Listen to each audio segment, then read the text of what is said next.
Hi friends, ಮಸ್ತ್ಮಗ.com leader ಸರಣಿಯ ವಿಶೇಷ ಎಪಿಸೋಡ್ಗೆ ಸ್ವಾಗತ.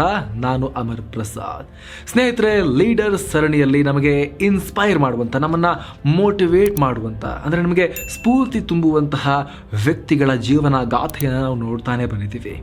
ಈ ಎಪಿಸೋಡ್ನಲ್ಲಿ ನಾವು ಒಬ್ಬ ಸಾಮ್ರಾಟ್ ಬಗ್ಗೆ ನೋಡ್ತೀವಿ. ಅಂತಿಂಥ ರಾಜ ಅಲ್ಲ, ಅಂತಿಂಥ ಸಾಮ್ರಾಟ ಅಲ್ಲ.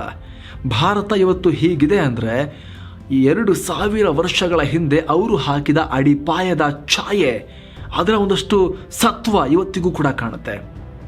ನಮ್ಮ ರಾಷ್ಟ್ರೀಯ ಚಿಹ್ನೆಯಲ್ಲೂ ಕೂಡ ಅವರ ಛಾಪು ಅಚ್ಚೊತ್ತಿದೆ. ನಮ್ಮ ರಾಷ್ಟ್ರ ಧ್ವಜದಲ್ಲೂ ಕೂಡ ಅವರ ಚಕ್ರ ಇದೆ. ನಮ್ಮ ದೇಶವನ್ನ ಅಖಂಡ ಭಾರತದ ಕಲ್ಪನೆಯಡಿ ಒಂದು ಸೂತ್ರದಲ್ಲಿ ಬಂಧಿಸಿದಂತಹ, ಒಂದು ಆಡಳಿತಕ್ಕೆ ಒಳಪಟ್ಟು ದೇಶ ವಿದೇಶಗಳವರೆಗೂ ಕೂಡ ಭಾರತವನ್ನು ವಿಸ್ತರಿಸಿದ ಗ್ರೇಟೆಸ್ಟ್ ಸಾಮ್ರಾಟ ಅವರು. ನಾವು ಬೇರೆ ಯಾರ ಬಗ್ಗೆ ಕೂಡ ಮಾತಾಡ್ತಾ ಇಲ್ಲ, ಅವರೇ ಒನ್ ಅಂಡ್ ಓನ್ಲಿ ಚಕ್ರವರ್ತಿ ಅಶೋಕ ಸಾಮ್ರಾಟ್.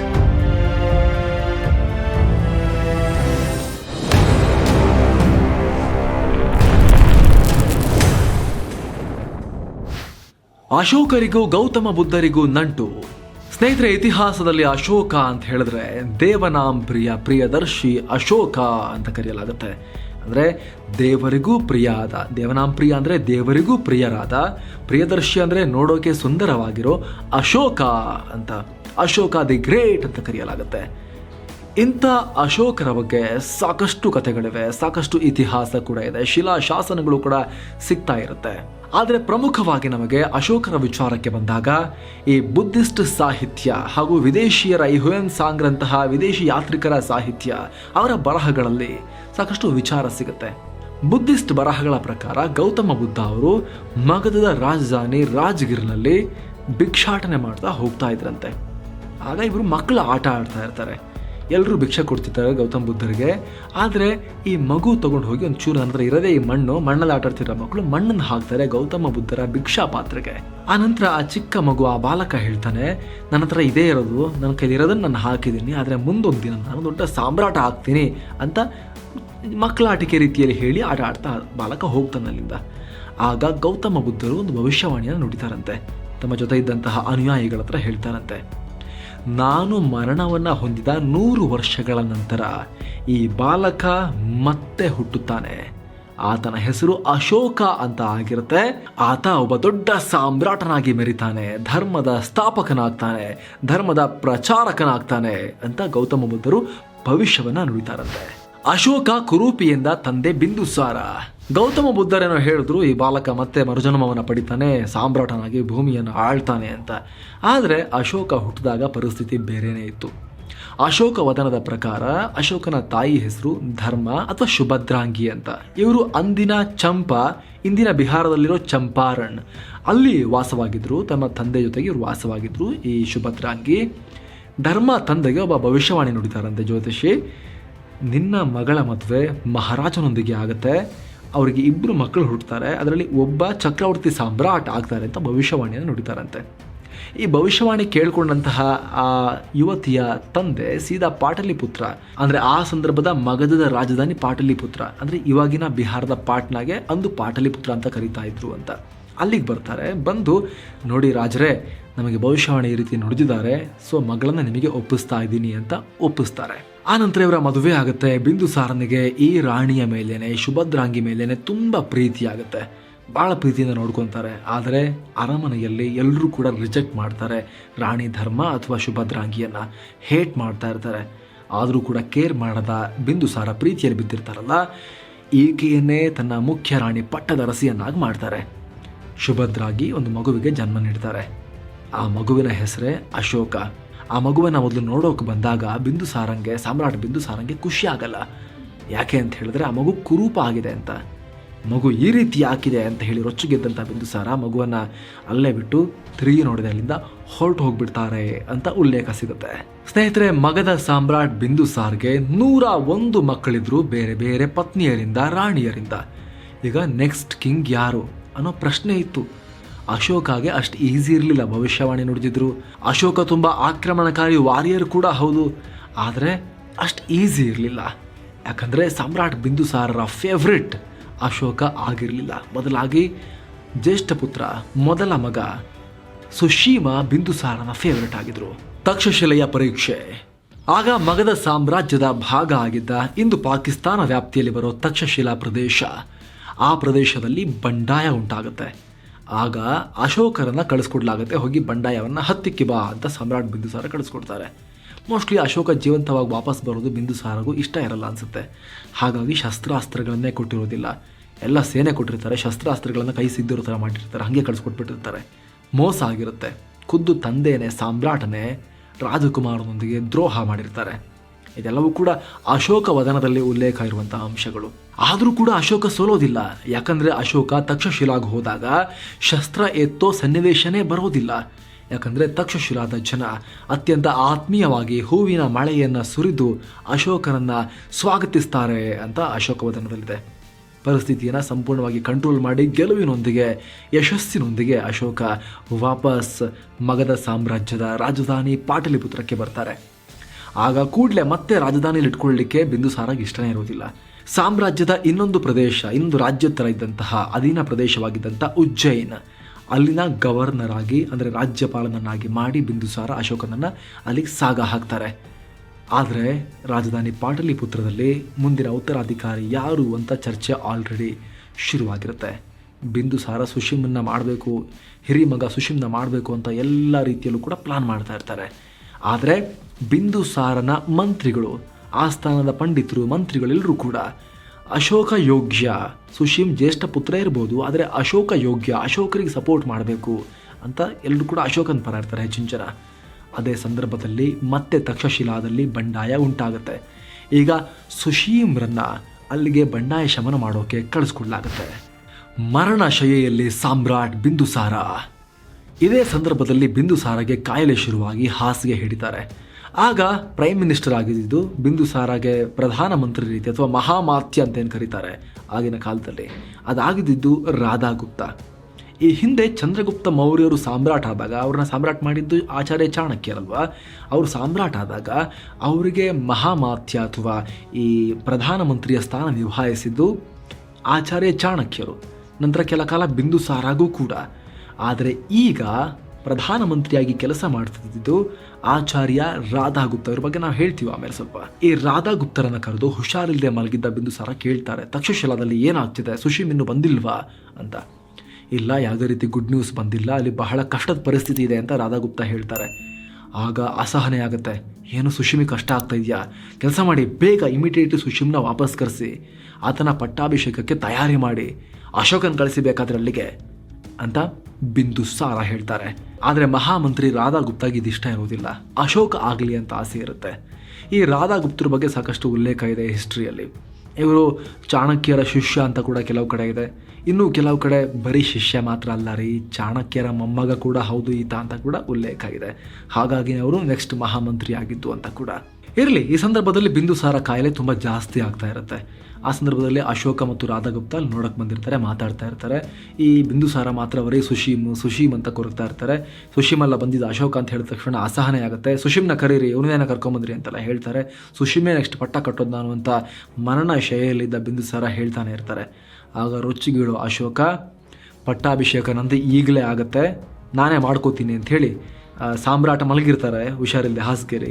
ಅವ್ರದ್ದು ಮುಕುಟ, ಅವರ ಕಿರೀಟ, ರಾಜ ಕಿರೀಟವನ್ನು ಪಕ್ಕದಲ್ಲಿ ಇಟ್ಟಿರ್ತಾರಲ್ಲ, ತಗೊಂಡು ತಾನೇ ಹಾಕ್ಕೊಂಡು ನನ್ನ ಪಟ್ಟಾಭಿಷೇಕ ಆಯಿತು ಅಂತ ಹೇಳಿ ಎಲ್ಲವನ್ನು ಕಂಟ್ರೋಲಿಗೆ ತಗೊಳ್ತಾರೆ ಅಶೋಕ. ಆ ಶಾಕ್ನಿಂದ ಬಿಂದುಸಾರ ಅಲ್ಲೇ ಹಾಸಿಗೆ ಹಿಡಿದು ಪ್ರಾಣವನ್ನು ಕಳ್ಕೊಳ್ತಾರೆ. ಸುಶೀಮ್ ಇಲ್ಲ, ಸುಶೀಮ್ ತಕ್ಷಶಿಲಾದಿಂದ ಬರೋಕ್ಕಿಂತ ಮುಂಚೆನೇ ಅಶೋಕ ಮಗಧದ ಹೊಸ ಸಾಮ್ರಾಟ ಅಂತ ಡಿಕ್ಲೇರ್ ಮಾಡ್ಕೊಳ್ತಾರೆ. ಅಶೋಕ ಈ ಮೂಲಕ ಮೌರ್ಯ ಸಾಮ್ರಾಜ್ಯದ 3ನೇ ಸಾಮ್ರಾಟ ಆಗ್ತಾರೆ. ಮೊದಲ ಸಂಸ್ಥಾಪಕ ಸಾಮ್ರಾಟ ಆಚಾರ್ಯ ಚಾಣಕ್ಯರ ನೇತೃತ್ವದಲ್ಲಿ ಸಾಮ್ರಾಜ್ಯವನ್ನು ಕಟ್ಟಿದ್ದು ಚಂದ್ರಗುಪ್ತ ಮೌರ್ಯ. ಅವರ ಪುತ್ರ ಬಿಂದುಸಾರ, ಬಿಂದುಸಾರರ ಪುತ್ರ ಅಶೋಕ 3ನೇ ಸಾಮ್ರಾಟ್ ಆಗ್ತಾರೆ.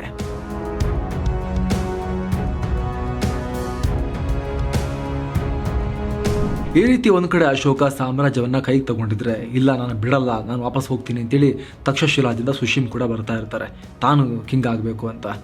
ಆ ಸಂದರ್ಭದಲ್ಲಿ ದಾರಿಯಲ್ಲಿ ದೊಡ್ಡ ಗುಂಡಿಯನ್ನು ಮಾಡಿ ಆ ಗುಂಡಿಯಲ್ಲಿ ಉರಿತಾ ಇರೋ ಕೆಂಡವನ್ನು ಬೆಂಕಿಯನ್ನು ಹಾಕಿ ಅದರಲ್ಲಿ ಸುಶೀಮ್ ಬೀಳೋ ರೀತಿ ಮಾಡಿ ಜೀವಂತವಾಗಿ ಸುಶೀಮನನ್ನು ಹತ್ಯೆ ಮಾಡಲಾಗುತ್ತೆ.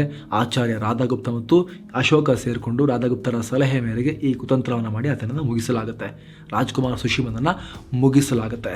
ಬರೀ ಸುಶೀಮ್ ಮಾತ್ರ ಅಲ್ಲ, ಬುದ್ಧಿಸ್ಟ್ ಗ್ರಂಥ ಮಹಾವಂಸದ ಪ್ರಕಾರ ತನ್ನ 101 ಸಹೋದರರಲ್ಲಿ 99 ಮಂದಿಯನ್ನು ಅಶೋಕ ಮುಗಿಸ್ದ ಅಂತ ಹೇಳಲಾಗುತ್ತೆ. ಇನ್ನೊಂದರಲ್ಲಿ 6 ಸಹೋದರರನ್ನು ಮಾತ್ರ ಮುಗಿಸಿದ್ದು ಅಂತ ಕೂಡ ಹೇಳಲಾಗುತ್ತೆ. ಸಾಕಷ್ಟು ಗೊಂದಲಕಾರಿ ಮಾಹಿತಿ ಸಿಗುತ್ತೆ ಈ ವಿಚಾರಕ್ಕೆ ಸಂಬಂಧಪಟ್ಟ ಹಾಗೆ. ಇನ್ನು ಕೆಲವೊಂದಷ್ಟು ಶಿಲಾಶಾಸನಗಳಲ್ಲಿ ಅಶೋಕ ತನ್ನ ಸಹೋದರರು ಮತ್ತು ಅವರ ಕುಟುಂಬವನ್ನು ನೋಡ್ಕೊಳ್ಳೋಕೆ ಅಂತಾನೆ ಅಧಿಕಾರಿಗಳನ್ನೇ ನೇಮಿಸಿದ್ದ, ಅವರ ಯೋಗಕ್ಷೇಮ ನೋಡ್ಕೊಳ್ಳೋಕೆ ಅಂತ ಕೂಡ ಇದೆ. ಹೀಗಾಗಿ ಅಷ್ಟೊಂದು ಕ್ಲಿಯರ್ ಇಲ್ಲ ಎಷ್ಟು ಸಹೋದರರ ಹತ್ಯೆಯನ್ನು ಅಶೋಕ ಮಾಡಿದ್ದು ಅನ್ನೋದಕ್ಕೆ ಸಂಬಂಧಪಟ್ಟ ಹಾಗೆ ಬೇರೆ ಬೇರೆ ರೀತಿಯ ಎಕ್ಸ್ಪ್ಲನೇಷನ್ ಸಿಗುತ್ತೆ. ಅಶೋಕ ಈ ರೀತಿ ಬಿಂದುಸಾರ ಕಾಯಿಲೆ ಬಿದ್ದಾಗ ಅಧಿಕಾರವನ್ನು ಕ್ಯಾಪ್ಚರ್ ಮಾಡಿದರೂ ಕೂಡ ಅಫಿಷಿಯಲ್ ಆಗಿ ಅಶೋಕರ ಪಟ್ಟಾಭಿಷೇಕ ಆಗೋದು 4 ವರ್ಷಗಳ ನಂತರ. ಈ ರೀತಿ ಕ್ಯಾಪ್ಚರ್ ಮಾಡಿದ 4 ವರ್ಷಗಳ ಬಳಿಕ ಅಫಿಷಿಯಲ್ ಆಗಿ ಪಟ್ಟಾಭಿಷೇಕ, ರಾಜ್ಯಾಭಿಷೇಕ ಅಂತ ಆಗೋದು. ಅಶೋಕ ಆರಂಭದಲ್ಲೇ ಅಶೋಕ ದಿ ಗ್ರೇಟ್ ಅನ್ನೋ ರೀತಿಯಲ್ಲಿ ವರ್ತಿಸ್ತಾ ಇರಲಿಲ್ಲ. ಆರಂಭದಲ್ಲಿ ಅಶೋಕ ಅಷ್ಟೊಂದು ಶಾಂತಿಪ್ರಿಯ ಮಹಾನುಭಾವ ಕ್ಯಾರೆಕ್ಟರ್ನ ವ್ಯಕ್ತಿ ಆಗಿರಲಿಲ್ಲ. ಅಶೋಕರ ಜೀವನದಲ್ಲಿ ಚಂಡ ಅಂತ ಒಂದು ಪೀರಿಯಡ್ ಬರುತ್ತೆ, ಚಂಡ ಅಶೋಕ ಪೀರಿಯಡ್ ಅಂತ. ಅದೊಂದು ಜೀವನದ ಒಂದು ಹಂತ ಅಶೋಕ ಜೀವನದಲ್ಲಿ. ಆಗಿನ ಅಶೋಕ ಅತ್ಯಂತ ಕ್ರೂರ ಅಂತ ಬಿಂಬಿಸಲಾಗುತ್ತೆ. ಎಷ್ಟರ ಮಟ್ಟಿಗಂದರೆ ಅಶೋಕನ ಆಸ್ಥಾನದಲ್ಲಿದ್ದ ಸುಂದರ ಮಹಿಳೆಯರು ಅಶೋಕನ ಕಂಡ್ರೆ ಅಷ್ಟೊಂದು ಪ್ರೀತಿ ತೋರಿಸ್ತಾ ಇರಲಿಲ್ಲ, ಅಷ್ಟೊಂದು ಪ್ಲೀಸ್ ಮಾಡ್ತಾ ಇಲ್ಲ ಅಂತ ಹೇಳಿ. ಯಾಕೆಂದರೆ ನಾನು ಚೆನ್ನಾಗಿಲ್ಲ, ಅದಕ್ಕೆ ನನಗೆ ಇವರು ಪ್ಲೀಸ್ ಮಾಡ್ತಾ ಇಲ್ಲ, ಅದಕ್ಕೆ ನನಗೆ ಇವರು ನೈಸ್ ಹೊಡಿತಾ ಇಲ್ಲ ಅಂಥೇಳಿ ಅಷ್ಟು ಮಹಿಳೆಯರನ್ನು ಜೀವಂತ ಸುಡೋಕೆ ಅಶೋಕ ಆದೇಶವನ್ನು ಕೊಟ್ಟಿದ್ರಂತೆ. ಅಷ್ಟೇ ಅಲ್ಲ, ಯಾರಾದರೂ ಮಂತ್ರಿಗಳು, ಆಸ್ಥಾನದ ಮಂತ್ರಿಗಳು ಕ್ವಶನ್ ಮಾಡೋರು ಅಥವಾ ಹಂಗಲ್ಲ ಹಿಂಗೆ ಅಂತ ಹೇಳೋರನ್ನ ಮುಗಿಸೇ ಬಿಡ್ತಾ ಇದ್ರಂತೆ. ಅಷ್ಟು ಮಾತ್ರ ಅಲ್ಲ, ಎದುರಾಳಿಗಳನ್ನು ಹತ್ತಿಕ್ಕೋಕೆ, ಬಂಡಾಯಗಾರರನ್ನ ಹತ್ತಿಕ್ಕೋಕೆ ಅಶೋಕ ಹೆಲ್ ಅಂತ, ಅಂದರೆ ಅಶೋಕನ ನರಕ ಅನ್ನುವಂಥ ಒಂದು ಪ್ರದೇಶನೇ ಮಾಡಿಟ್ಟಿದ್ರಂತೆ. ಟಾರ್ಚರ್ ಚೇಂಬರ್ ಹಿಟ್ಲರ್ನ ಕಾಲದಲ್ಲಿತ್ತಲ್ಲ ಆ ಥರ, ಅಲ್ಲಿ ಟಾರ್ಚರ್ ಕೊಡೋಕ್ಕಂತಲೂ ಒಬ್ಬ ಅಧಿಕಾರಿ ನೇಮಕ ಮಾಡಲಾಗಿತ್ತಂತೆ. ವಿಚಿತ್ರವಾಗಿ ಹಿಂಸೆ ಕೊಡಲಾಗ್ತಾ ಇತ್ತಂತೆ. ನಾನು ಈ ಟಾರ್ಚರ್ ಚೇಂಬರ್ನ ನೋಡಿದ್ದೀನಿ ಅಂತ ಚೀನಿ ಯಾತ್ರಿಕ ಹ್ಯುಯಾನ್ ಸ್ಯಾಂಗ್ ಕೂಡ ತನ್ನ ಪುಸ್ತಕದಲ್ಲಿ ಬರ್ಕೊಂಡಿದ್ದಾರೆ. ಇದು ನಿಜವೋ ಬೌದ್ಧರ ಸ್ವಾರ್ಥ ಸೃಷ್ಟಿಯೋ? ಸ್ನೇಹಿತರೆ, ನಾವು ಆಲ್ರೆಡಿ ಹೇಳಿದ್ವಿ ಅಶೋಕರ ಬಗ್ಗೆ ಹೆಚ್ಚಿನ ಮಾಹಿತಿ ಸಿಗೋದು ಬುದ್ಧಿಸ್ಟ್ ಬರಹಗಳಲ್ಲಿ ಅಂತ. ಕೆಲವರು ಹೇಳ್ತಾರೆ ಬುದ್ಧಿಸ್ಟ್ ಬರಹಗಾರರು ಬೇಕು ಅಂತಾನೆ ಈ ಅಶೋಕರ ಕ್ರೌರ್ಯವನ್ನು ಎಕ್ಸ್ಟ್ರಾ ಮಾಡಿ ಹೇಳಿದ್ದಾರೆ, ಜಾಸ್ತಿ ಮಾಡಿ ಹೇಳಿದ್ದಾರೆ. ಒಬ್ಬರನ್ನ ಕೊಂದರೆ ಇವರು 10 ಜನನ ಕೊಂದರು ಅಂತ, ಆ ರೀತಿ ವಿಪರೀತ ಎಕ್ಸಾಜರೇಷನ್ ಆಗಿದೆ ಇಲ್ಲಿ, ಅಂದರೆ ಅತಿಶಯೋಕ್ತಿ ಇದು ಅಂತ ಹೇಳ್ತಾರೆ. ಯಾಕಂದರೆ ಅಶೋಕ ಆಮೇಲೆ ಬುದ್ಧಿಸಮ್ ಸ್ವೀಕರಿಸಿದ ನಂತರ ಬೌದ್ಧ ಧರ್ಮಕ್ಕೆ ಮತಾಂತರ ಆದಮೇಲೆ ಎಷ್ಟು ಬದಲಾಗ್ಬಿಟ್ರು ನೋಡಿ, ಎಂಥ ಕ್ರೂರ ವ್ಯಕ್ತಿಯನ್ನು ಬೌದ್ಧ ಧರ್ಮ ಎಷ್ಟು ಶಾಂತಿಪ್ರಿಯ ಮಾಡ್ತು ನೋಡಿ ಅಂತ ತೋರಿಸ್ಕೋಬೇಕಲ್ಲ.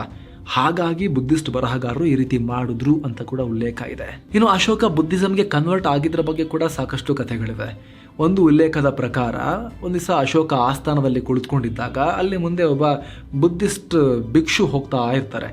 ಕರೀರಿ ಆತನನ್ನ ಅಂತ ಅಶೋಕ ಹೇಳ್ತಾರೆ. ಆತ ಒಂದು ಆಸ್ಥಾನದಲ್ಲಿದ್ದಾಗ ಯಾರು ನೀನು ಅಂತ ಕೇಳಿದಾಗ ನನ್ನ ಹೆಸರು ನಿಗ್ರೋದ್, ನಾನು ರಾಜ್ಕುಮಾರ್ ಸುಶೀಮನ ಪುತ್ರ ಅಂತ ನಿಗ್ರೋದ್ ಹೇಳ್ತಾರೆ ಈ ಬೌದ್ಧ ಭಿಕ್ಷು. ಆಗ ಅಶೋಕ ಒಂದ್ಸರಿ ಸ್ಟನ್ ಆಗ್ತಾರೆ. ಅಶೋಕ ಕ್ರೋಧದಿಂದ ನೋಡಿದ್ರು ಕೂಡ ಈ ನಿಗ್ರೋದ್ ಮಾತ್ರ, ನಿಗ್ರೋದನ ಅಪ್ಪ ಸುಶೀಮನನ್ನ ಈ ರೀತಿ ಅಶೋಕ ಕೊಂದಿರೋದು ಎಲ್ರಿಗೂ ಕೂಡ ಗೊತ್ತಿರುತ್ತೆ.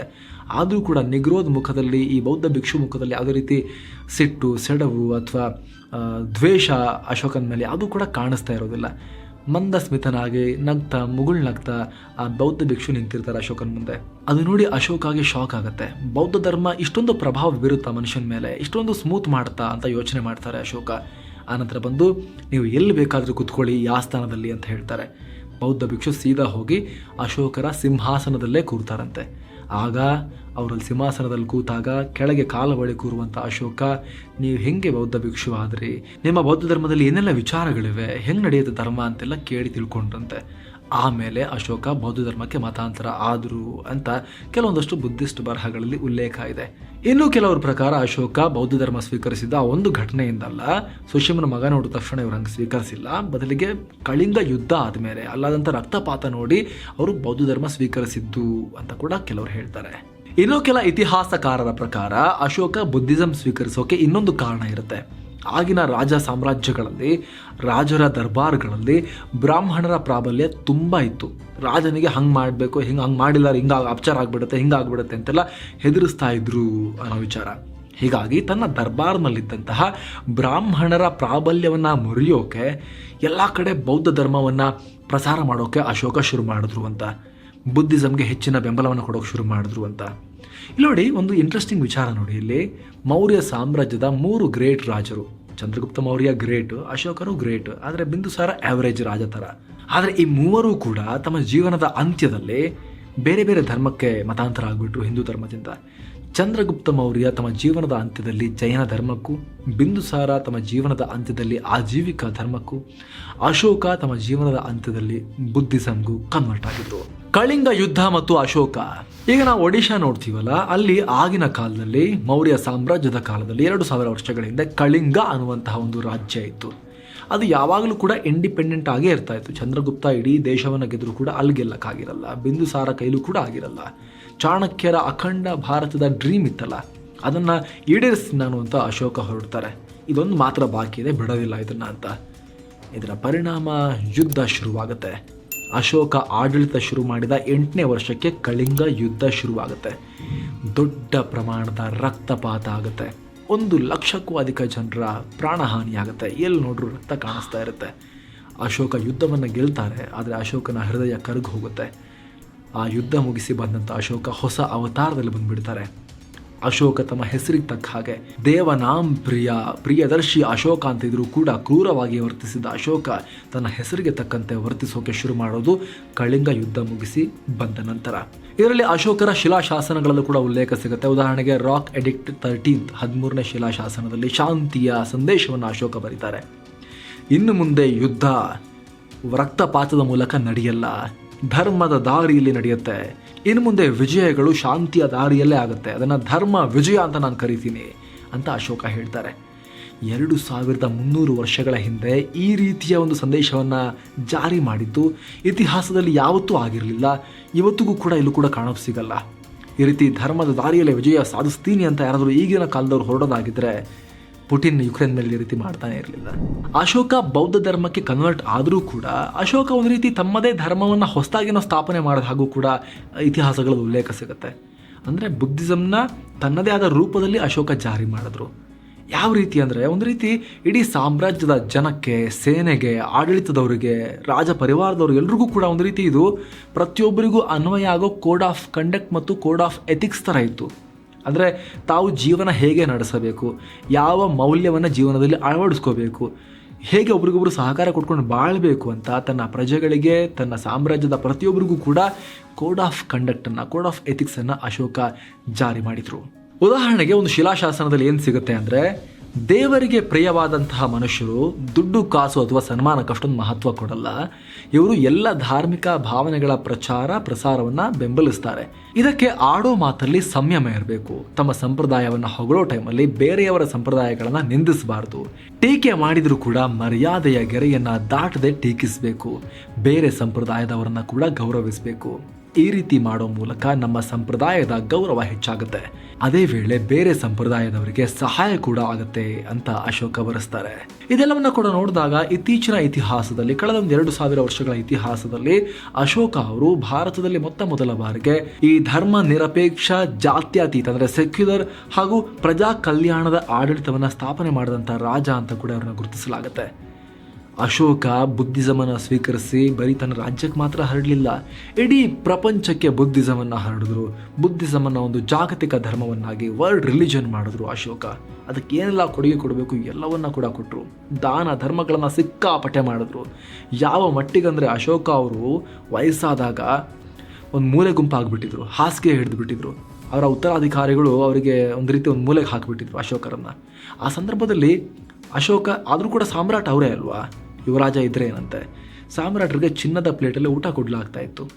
ಅಶೋಕ ಏನು ಮಾಡ್ತಿದ್ರು, ಕೊಡೋಕ್ಕೆ ಏನೂ ಇಲ್ಲ ಅಂಥೇಳಿ ಆ ಚಿನ್ನದ ಪ್ಲೇಟನ್ನು ಧರ್ಮಕ್ಕೆ, ಬೌದ್ಧ ಧರ್ಮಕ್ಕೆ ದಾನ ಕೊಡ್ತಾಯಿದ್ರು. ಓಕೆ, ಚಿನ್ನದ ಪ್ಲೇಟಲ್ಲಿ ಕೊಟ್ಟರೆ ಅವರು ದಾನ ಕೊಡ್ತಾರಲ್ಲ ಅಂತ ಬೆಳ್ಳಿ ಪ್ಲೇಟಲ್ಲಿ ಕೊಟ್ಟರು. ಅಶೋಕ ಅವರು ಅದನ್ನು ಕೂಡ ದಾನ ಕೊಟ್ಟರು. ಆನಂತರ ಕಂಚು, ಈ ರೀತಿ ಕಮ್ಮಿ ರೇಟ್ ಇದ್ರಲ್ಲಿ ಕೊಡ್ತಾ ಬಂದರು. ಎಲ್ಲದನ್ನೂ ಕೂಡ ದಾನ ಕೊಡ್ತಾ ಬಂದರು. ಕಡೆಗೆ ಅಶೋಕ ಅವರಿಗೆ ಮಣ್ಣಿನ ಪ್ಲೇಟಲ್ಲಿ ಊಟವನ್ನು ಕೊಡಲಾಯಿತು. ಅಶೋಕ ಅವರು ಅದನ್ನು ಕೂಡ ದಾನವಾಗಿ ಕೊಟ್ಟರು.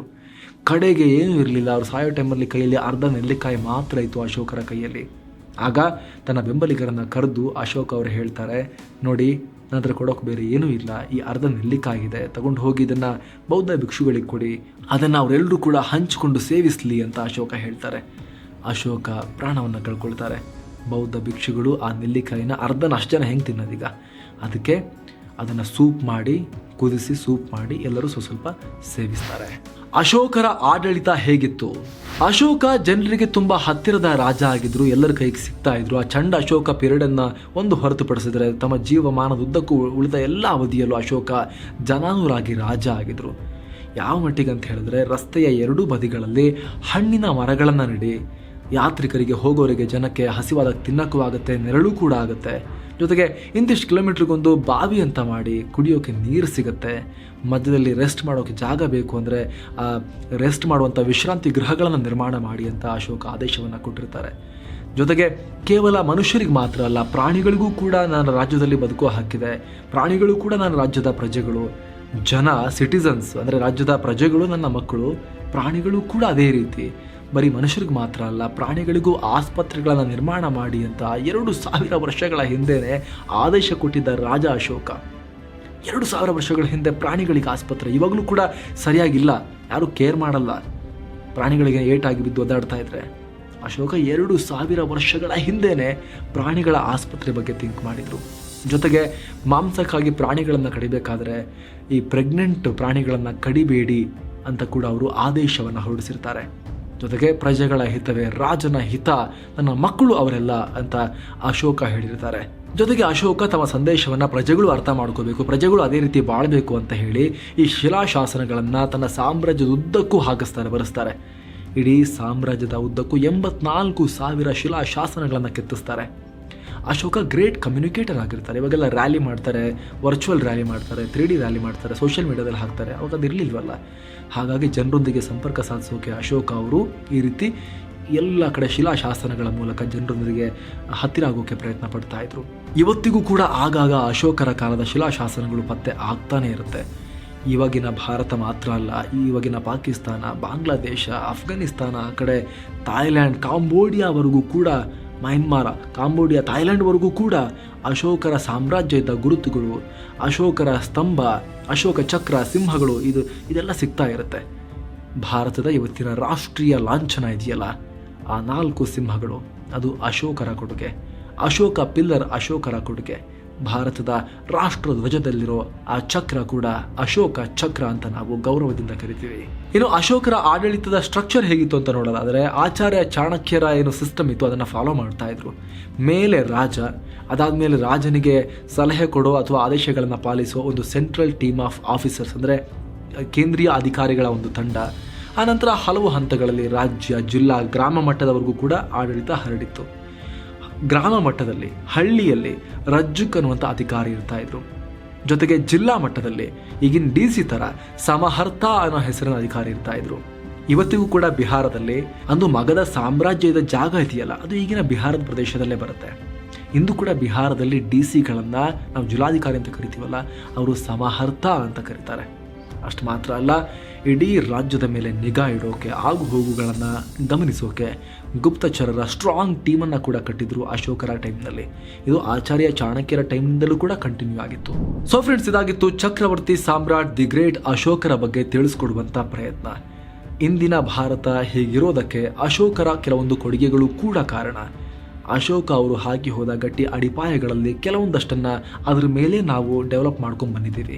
ಹೀಗಾಗಿ ಭಾರತದ ಭವಿಷ್ಯವನ್ನು ಬದಲಿಸಿದ, ಮನುಕುಲಕ್ಕೆ ಉತ್ತಮ ಕೊಡುಗೆ ಕೊಟ್ಟ ವ್ಯಕ್ತಿಗಳ ಸ್ಟೋರಿ ಹೇಳೋ ಲೀಡರ್ ಸರಣಿಯಲ್ಲಿ ಇವರ ಸ್ಟೋರಿ ಇನ್ಕ್ಲೂಡ್ ಮಾಡಿಲ್ಲ ಅಂದರೆ, ಸೇರಿಸಿಲ್ಲ ಅಂದರೆ ಇದು ಇನ್ಕಂಪ್ಲೀಟ್ ಅಥವಾ ಅಪೂರ್ಣ ಅನ್ನೋ ಕಾರಣಕ್ಕಾಗಿ ಇವತ್ತು ನಾವು ಇವರ ಸ್ಟೋರಿಯನ್ನು ನಿಮ್ಮ ಮುಂದೆ ತಂದಿದ್ದೀವಿ. ಈ ವರದಿ ಇಷ್ಟ ಆಗಿದ್ರೆ ಲೈಕ್ ಮಾಡಿ, ಎಲ್ಲರಿಗೂ ಶೇರ್ ಮಾಡಿ, mastmaga.com ಚಾನಲ್ಗೆ ಸಬ್ಸ್ಕ್ರೈಬ್ ಮಾಡಿ, ಪಕ್ಕದ ಬೆಲ್ ಐಕಾನ್ ಮೇಲೆ ಕ್ಲಿಕ್ ಮಾಡೋದನ್ನು ಯಾವುದೇ ಕಾರಣಕ್ಕೂ ಮರಿಬೇಡಿ. Thank you so much. ಮತ್ತೆ ಭೇಟಿ ಆಗ್ತಿರೋಣ. ನಮಸ್ತೆ.